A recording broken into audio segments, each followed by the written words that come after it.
Welcome to Silicon Sports Spectator, your podcast on the fan experience across all pro sports in the Bay Area. Shout out to all you newcomers. Thank you for joining. Keeping up with our weekly cadence here and chatting all things about the fan experience here as we watch our favorite teams experience things in life around the Bay Area. Where to begin first? A lot of cool stories going on this week, but well, brace yourself for this one. Let's start with the NFL and their San Francisco 40. It's funny what happens in 1 week. You blink an eye, and next thing you know, we have 9 starters that have left the team in free agency and trades and so forth. This is a different team altogether now, and I'm really curious to see how things look. Now, there are certain financial realities in the NFL that, especially if you're going to sign or extend your franchise quarterback, you need to make cap space and all that. I get it. It's tough, but wow, it looks pretty bare cabinets now. All of a sudden, you think just a couple years ago when the 49ers had how many all-stars did they send to the Pro Bowl or whatever just a couple of years ago? And it now seems like a distant memory, and it looks like we're changing pace into a new direction. Thanks to see how this all turns out. Just some of the names that that are out: Hufanga, Greenlaw, Elijah Mitchell, but just craziness in terms of. Now, we did sign a few players though too. Any noteworthy? Honestly, no names that I really recognize, and that could just be my own information. Mac Jones was the one name I recognized. Whether he's going to be our backup or competing for a starting spot, I still keep hearing rumors about Brock Purdy, and maybe this deal doesn't get done. It certainly feels as though they have cap space to do it. Whether you want to put all that eggs in that basket, that's another decision. So we'll see what happens there. But continue to monitor that. It's probably not the Mac Jones era yet, but let's just say that if that's the biggest name that you've brought on after letting 9 players go, 9 starters, excuse me, across both sides of the ball, it's going to be a hard year ahead. All right, we'll continue with free agency. I had recorded that episode on Thursday, which was the final day of NHL free agency, and the Sharks had been very active up to that point. I think they had 3 or 4 trades at that point, and I thought they were done. Maybe 1 or 2 might come through. They had 4 more trades just in that one day. And a lot of some surprises in there. We saw Jake Wallman, who I thought was such a perfect piece for us on defense, and really one of the few bright spots that we had.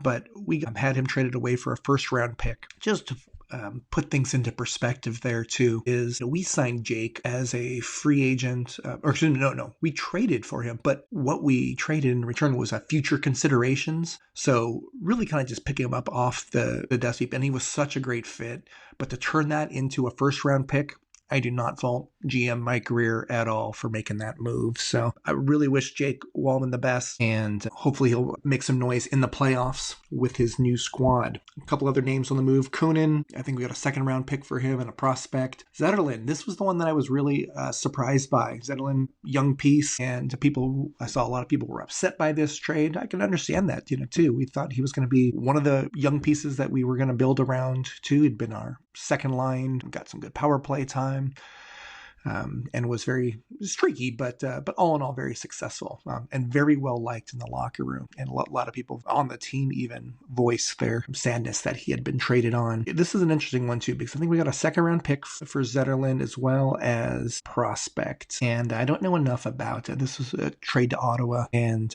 I'm trying to think of the guy's name, Zach Olpacek. Sorry if I butchered your name. But yeah, it's going to be curious to see what these turns out. The feedback that Greer addressed, and a lot of people were questioning this particular trade, he had mentioned that they had begun extension talks with Zetterlund, and the two sides were really far apart. Unfortunately, just not the direction. My guess is that Zetterlund's side probably was commanding a little bit more money than they were anticipating. And, for the Sharks, he would be an important piece, no doubt, but probably not the level that they were willing to pay. But bottom line is the Sharks are absolutely loaded up with draft picks now. That was the main focus of this. So a lot of folks out the door, but a lot of draft capital coming in. The next few years, we've got a lot of pieces, a lot of prospects. And Mike Greer talks about now's the time we're going to begin to shift. This is the last year that we're going to be shipping everybody out, and now the forward progress begins, starting to acquire new pieces and see where our youth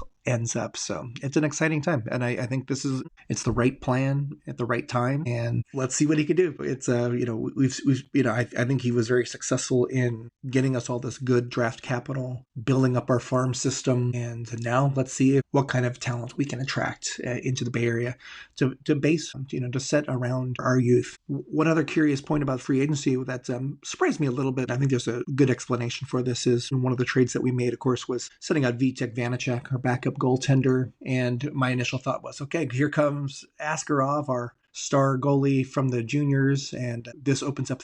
But they did not make the move to bring Askarov up right now. Rather, they signed a free agent, another goaltender, Gabriel something or other, Carrier, and who looks like he'll be at least the initial backup here for probably the rest of the year. And my thought was, why not bring up Askarov right now? I brought up this point last week too, that the primary reason here, I think, is that the Barracuda are playing possibly for an AHL championship, and they should be contending for that.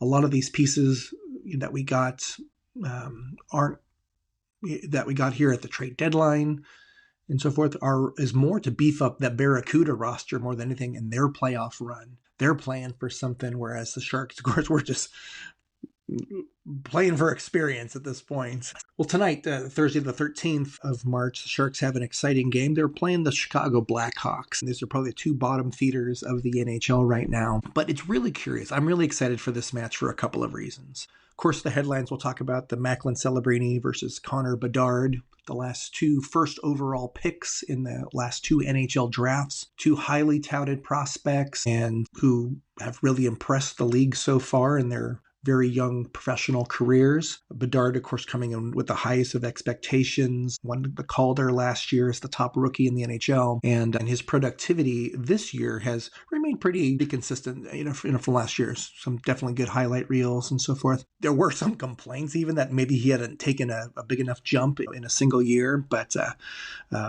nevertheless, I think that obviously any team, any franchise would be absolutely thrilled to have him on the team. I've only seen some matches and highlights, and of course he looks phenomenal. More of an offensive power as opposed to Macklin, who can kind of be a two-way threat. That's my quick scouting report between the two of them. But aside from that headline between those two star players, these two core pieces that those franchises are building around, we're also going to be kind of fighting for the same lottery picks next year too. But what's going to be really curious about these two franchises is that our rebuilds are happening essentially at the same time, following a very similar methods. I'm going to be really curious to see how things pan out over the next couple of years with these teams. I think we're on a very similar timeline. Chicago's a very desired market and a good, well-run franchise, a lot of history, of course. The Blackhawks right now, too, are definitely sellers at the trade deadline. Probably the biggest name that they had was, I know they shipped off Taylor Hall, former MVP, got shipped off. They shipped out Seth Jones, star defenseman. Yeah, so with those moves, Chicago, very much like the Sharks, building up draft capital, getting some good prospects, and looking to see. I'm excited to see how these two teams played. Last year, I went to, when the Chicago Blackhawks came to town, I was actually at that game in San Jose. This was one where the San Jose, I think, went up 4-0 or 4-1 early in the game. It was looking like a blowout, but then the third period came along and the Sharks blew that entire lead, ended up losing in overtime to Chicago. It was probably one of the worst losses last season, and there were a lot of bad losses. I don't know, I still kind of have this sore spot on me from that particular match. But we'll see how tonight's match goes. I'm anxious to watch it. And I think really a lot of the NHL is going to be watching too, folks interested in the league, just to see these two young teams that are just trying to figure it out and build their futures. We'll see where that goes. It's already starting to pick up too a little bit about early early draft prospects and mock drafts and such for over the summer. So we'll see where the Sharks are. But if the Sharks are going to pick one or two or three, they'll definitely have one of those key lottery picks. We'll see where they end up. The Sharks right now have the worst record in the league, so they should have the odds-on favorite to get the top overall pick. And there's some big names. There's a big defenseman out there that is getting some good attention and could be a great piece for the Sharks. Let's not get too ahead of ourselves, though. We'll just watch how tonight goes. All right, switching gears now. Let's talk a little soccer. A couple of things of note. First, we got Bay FC with their season kicking off. The NWSL kicks off. Bay FC in their second year now, squeaked into the playoffs last year as in their debut season. And this year they enter with a little trepidation, actually. I'm not too familiar. I mean, they made some small, personnel, moves and so forth, but I reported, before about they had a little bit of controversy with this director of scouting resigning over some past transgressions, let's say. Some good stories out there if you want to read about it. But there was another one too that they're under investigation right now, the coaching staff, for behavior and things. There weren't a lot of details, just that the league and the Players Association are investigating some claims there. I don't know, it's just not a positive note for the season to be starting on with a couple of these clouds hanging over them. Anxious to see how they start out. If you haven't checked it out, one of their matches, encourage you to do so. A little bit of a bummer too elsewhere in the same park, though. The San Jose Earthquakes off to a good start this season, but they did have their first loss. So that goes away our dreams of having this perfect season. Not that we were really expecting that, but anyways, they had their first loss of the season. We'll see how they bounce back with that. I still think they look extremely sharp, and the under Bruce Arena there, they are looking like, I won't say contenders yet, but let's say they're not just competitive, but quite skilled. One note about PayPal Park. This is an interesting news item that caught my attention this week, is that PayPal Park in San Jose, right next to the airport, very cool venue. They applied for a permit to host up to 15 concerts and other entertainment events, non-sports related, in that park. Really anxious to see how that works. As a concert venue, I think it's great. What's perfect about that stadium is that it's not too large, not too small. And I think it's just the right size, especially to kind of bring in these mid-level things. I think it could seat as many as 15,000 or something for a concert, but we'll see actually how that works. All right, some quick baseball updates. San Francisco Giants continue on with spring training. I haven't tuned in a lot here, but they do have the top record in all of baseball, 13-3 down in the Cactus Leagues. That is exciting to see. One of the big stories that I was watching was Bryce Eldridge, our top prospect, led off spring training with a monstrous home run, and then, well, he's kind of gone silent. I think he's batting under 200 right now, so let's not induct him into the Hall of Fame quite yet, but we'll see how that goes. One of our free agents, Young-Hoo Lee, has looked good so far. I think he's batting over 300 so far during spring training. He's made some cool plays. Willie Adames also batting close to 400 in some of our big name pickups here. Looking pretty good. Anxious to see how it all turns out. It's going to be a tough division when the regular season begins. It's cool getting lots of promotional emails from the Giants organization about promo nights, ticket deals, and all that. So monitor those, subscribe to their emails, and see what you can pick up from the Giants. One other thing that's happening here in the Bay Area, which I love this, I really want to go, and that is on April 2nd. We have a new Battle of the Bay. That's right. There is a promotional game, just a friendly exhibition game between the San Jose Giants, AAA team, and the Oakland Ballers. The Ballers will be coming down to Excite Park in San Jose, and they'll just be doing a single game match just for an exhibition and for fun. Check that out. I think it'll be a really cool day to support two local clubs. They're really touting it as kind of the new Battle of the Bay. I love it. They don't even play in the same league, so it's just for fun, and it's a cool ballpark. It's one that you could easily afford to bring out the kids and such. So that's on April 2nd down at Excite Park in San Jose. All right, some basketball news here. It's in March, so that means the March Madness is around the corner. We are getting close to tournament time, and now, unfortunately, the Bay Area does not have a lot going on here. My reflection this year is that it just feels different without the Pac-12 in existence, and so teams have been scattered to the wind, but also they're not doing so hot. St. Mary's Moraga was probably going to be our top-ranked team, but then they just lost their WCC championship game to Gonzaga. They were favored to win that game, St. Mary's was, but unfortunately lost. Gonzaga, always a tough play, But record-wise, St. Mary's will make the tournament this year, but we'll probably get a seed deduction there because of that late loss in the championship game against Gonzaga.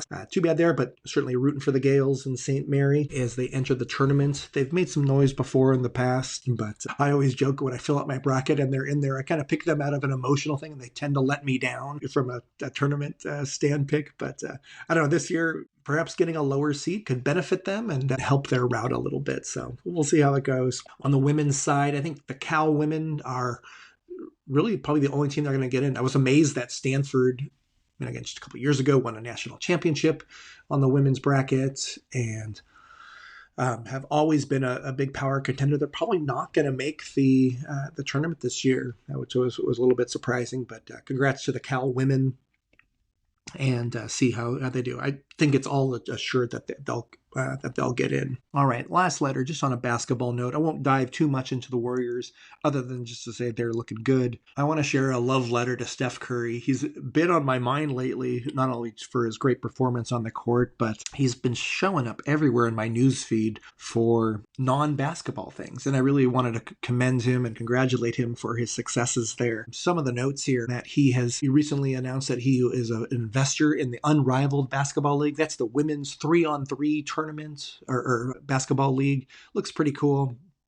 And gaining some popularity there. Steph joined a list of big name investors for that league. Anxious to see that and him capitalizing on that opportunity. Why this also came up too was I have been watching his Peacock show, Mr. Throwback. If you haven't watched it, it's a pretty funny comedy. It's sort of just, it has this very tongue-in-cheek perspective about Steph Curry's life, and that I think they're joking about it, but at the same time, part of me wants to think that this really is how his life is, and it's surreal to watch, but really also just points to how genuine of a guy this guy is. We're so fortunate to have him in the Bay Area. One other story about Curry was got a new job. He is going to be the assistant GM for his alma mater, Davidson, out in North Carolina. So can you imagine being a high school prospect or college prospect and you get a call from Steph Curry asking you to be on Davidson? Maybe not the biggest or sexiest of universities out there, especially in the Carolinas, but as far as basketball programs, but Steph Curry calls and is trying to get you to join his team, I bet you take that call. So how cool is that? Congratulations to Davidson. I mean, you couldn't have picked a better person for it. The last Steph Curry thing to mention here is that I was reading about his business. Right now, he's building his headquarters down in San Francisco in the Dogpatch area, kind of a up-and-coming neighborhood. His business, this 30 Inc., INK, is really just a conglomerate of the many business opportunities that he works with. They're building this. I think they said he has 60 employees, 18 different businesses that he runs. And I don't think that includes, the charity work or all of the, the good work that he does. I'm just kind of amazed about how this guy has the time, the energy, the focus to do all of these things. I tip my hat. I have a hard time managing work, family, podcast, and not one of those makes a lot of money. Just Steph Curry, applause to you all around. I'm so glad to have you as a pillar in our community and excited for all the good work that you do supporting these businesses. I think that kind of gets through the gamut. I really appreciate everyone tuning in. Make sure you subscribe if you haven't already. Follow the show, keeping up with our weekly cadence. Let's see what happens next week. Thanks for tuning around. This is Silicon Sports Spectator. I'm Joe. Out.